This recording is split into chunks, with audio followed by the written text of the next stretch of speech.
মানুষ আখেরি সার সোমবার সফরে চাঁদের শেষ বুধবার নবীজির গোসল করেছেন।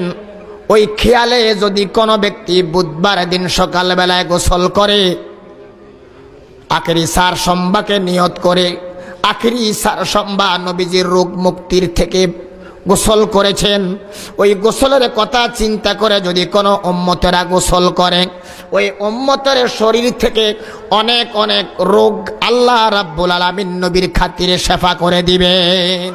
60টি কারণ দেখিয়েছেন মোহাম্মদ আব্দুল মালিক হাফিজাহুল্লাহ।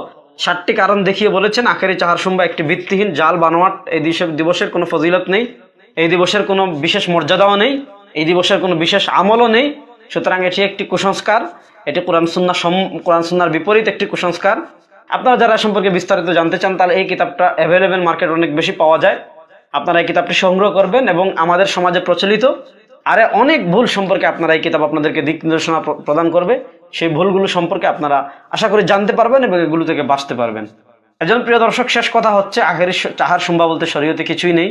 এই দিনের বিশেষ কোনো আমলও নেই, বিশেষ কোনো ফজিলত নেই, এই দিনের বিশেষ কোনো কিছু কোরআন সুন্নাহ বর্ণিত হয়নি। সুতরাং এই দিবস উদযাপন করা থেকে, এই বানোয়াট ভিত্তিহীন বেদাতি দিবস উদযাপন করা থেকে আমরা সকলেই বেঁচে থাকবো। আল্লাহ রাব্বুল আলামিন আমাদেরকে আমৃত্যু সঠিক পথে পরিচালিত করুন।